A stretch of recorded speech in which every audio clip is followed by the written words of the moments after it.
E aí, tudo bem? Sabe aquela situação? Um negócio que parecia ganho, tudo certinho, e de repente vira uma briga por preço? Pois é, se isso já aconteceu, essa nossa conversa de hoje vai te interessar e muito. A gente vai tentar decifrar o que se passa na cabeça do comprador para entender o que realmente define uma venda. Bora lá? Olha, quem é de vendas já deve ter o ouvido doer de tanto escutar isso aqui. Pensa só, semanas, às vezes meses de trabalho duro, demonstração, alinhamento, tudo perfeito. E aí na reta final o comprador solta essa. É de cair os braços, né? Dá a impressão que todo aquele valor que a gente construiu simplesmente evaporou, sumiu. Fica aquela sensação de que, sei lá, a lógica foi jogada pela janela e o que sobrou foi só uma guerra de preço. Mas será que é isso mesmo? O que será que está passando na cabeça do cliente nesse momento tão decisivo? Para a gente desvendar esse mistério, nosso roteiro vai ter 5 pontos. Primeiro, a gente vai entender essa armadilha da guerra de preços. Depois, vamos fuçar qual é o medo escondido que move o comprador.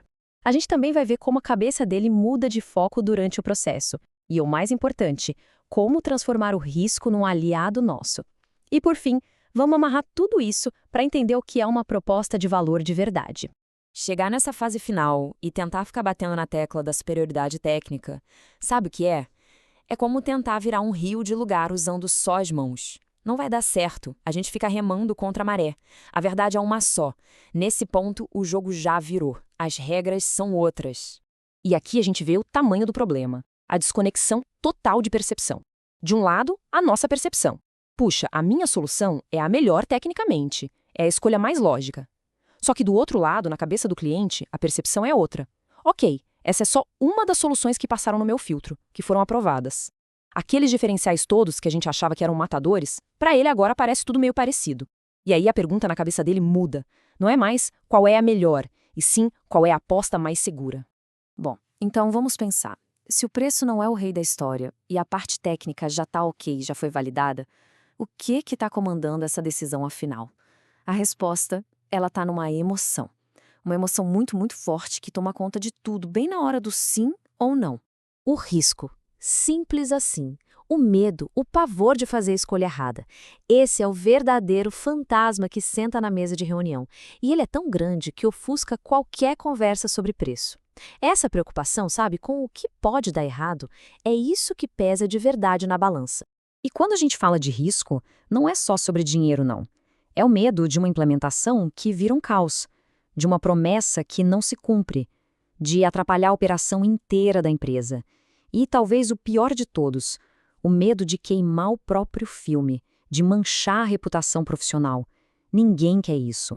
Ok, para entender por que esse tal de risco fica tão gigante, a gente precisa olhar para o processo de compra de um jeito diferente.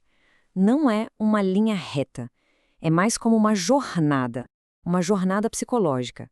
As preocupações do cliente vão mudando, e o foco dele, nossa, muda completamente de uma fase para outra. E essa tabela aqui, olha, ela mostra isso de um jeito genial. Repara só, lá no comecinho, na fase 1, o que manda é a necessidade. O cliente tem um problema para resolver. Depois, na fase 2, o foco vai para a solução, para os recursos, para o que cada um oferece. Mas olha a mágica acontecendo na fase 3, a da decisão. O risco, ele pula lá para cima, para o primeiro lugar, e joga o custo, o preço, para o segundo. É uma virada de chave total na cabeça do comprador. Então, o pulo do gato está aqui. O grande erro acontece quando o time de vendas continua lá, firme, falando dos benefícios da solução, ou seja, falando a língua da fase 2. Só que o comprador ele já mudou de fase, a cabeça dele já está lá na frente, na fase 3, dominada pelo medo do risco. É por isso, exatamente por isso, que a conversa acaba indo para o preço, porque o preço é a segunda preocupação na lista dele. A gente acaba discutindo o segundo item da lista, e não o primeiro. E esse risco tem várias caras, sabe? Tem o risco financeiro, claro, aquele medo de pagar caro e não ter o retorno esperado. Tem o risco operacional, de a solução nova mais atrapalhar do que ajudar o dia a dia da empresa. Tem o risco da implementação dar errado, estourar prazo, orçamento. E, como a gente já falou, talvez o mais pesado de todos, o risco pessoal, o reputacional. Porque no fim do dia, ninguém quer ser apontado como responsável por um projeto que deu errado. Certo, entendemos o problema, o diagnóstico está feito, mas e aí, como é que a gente usa isso na prática? A grande virada é essa. parar de brigar por preço e começar a atacar de frente o verdadeiro problema, o gigante na sala, que é o risco. Vamos ver o passo a passo para construir essa abordagem? Essa estratégia tem 5 passos bem diretos. Primeiro, diagnosticar o risco. É preciso investigar, perguntar, entender do que o cliente tem medo nessa decisão específica. Segundo, mapear os seus pontos fortes. Como é que a sua empresa, a sua solução, diminui esses medos que você descobriu? Terceiro, comparar, mas com elegância. Sutilmente mostrar que as outras alternativas podem talvez ser um pouco mais arriscadas. Quarto passo, quantificar o custo do risco. É ajudar o cliente a fazer a conta. Quanto custaria se essa opção mais barata der errado? E por último, quinto passo, reforçar a confiança. Aí entram os cases de sucesso, depoimentos, tudo que prove que sua empresa é sólida.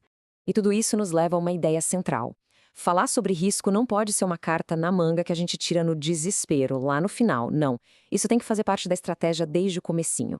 É aquilo, né? O melhor jeito de ganhar uma negociação é planejando ela muito antes de ela sequer começar. Então, com tudo isso na mesa, a gente consegue finalmente dar um novo nome para o que a gente vende. Porque, no fundo, não se trata só de um produto, de um serviço, de funcionalidades.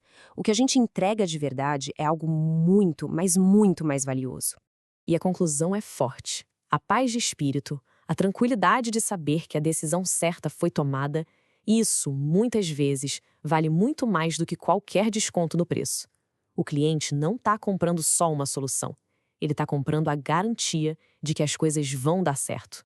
Esse deveria ser o novo mantra de quem vende. A venda deixa de ser sobre o que a gente vende e passa a ser sobre como a gente garante o resultado. As perguntas mudam para como a gente garante o sucesso, como a gente elimina a incerteza, como a gente protege o cliente e a empresa dele do fracasso. É isso que separa um vendedor comum de um consultor estratégico de verdade. E para fechar, fica aqui uma provocação para a gente pensar.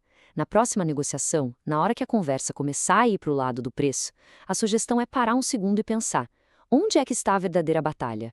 É na planilha de custos ou é na mente do comprador que está no fundo procurando desesperadamente pela aposta mais segura? Encontrar essa resposta, isso pode mudar o jogo completamente.